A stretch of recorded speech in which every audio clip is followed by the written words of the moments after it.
Hey, this is Tim Hinton, currently out right now, our WGI Percussion Wrap-Up for 2016.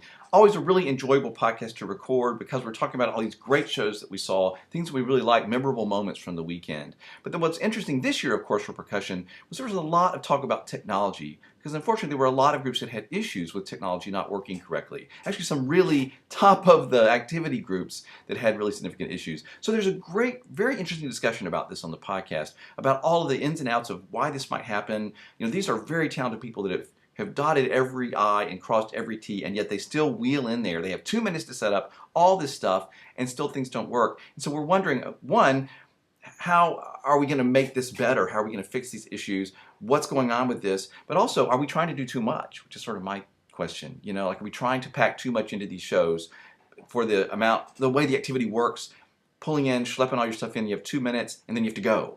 And that's a lot to set up and get right. So there's a really interesting discussion about that. I just want to encourage you to check that out on the latest podcast. It's in 2 parts, part 1 and part 2, talking about the percussion wrap-up, because it's more than we can just say in 25 minutes. I think you'll really enjoy it. And the discussion about technology to me is particularly interesting. That's primarily in part 2 of the podcast. Make sure you catch that. I'm going to have more discussion about that, I'm sure, as the year rolls on. But I hope you'll enjoy those podcasts and then be a part of the discussion on Instagram or Twitter or on our Facebook page, and let us know what you think. Thanks.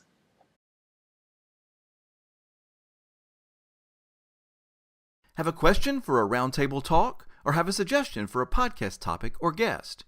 Go to marchingroundtable.com and click here on feedback, or here on Ask Tim a Question. Don't forget you can always find podcasts on topics that interest you by searching in our podcast archives. And when you go to YouTube to watch a Roundtable Talk video, make sure and subscribe so you never miss a single episode of Roundtable Talk.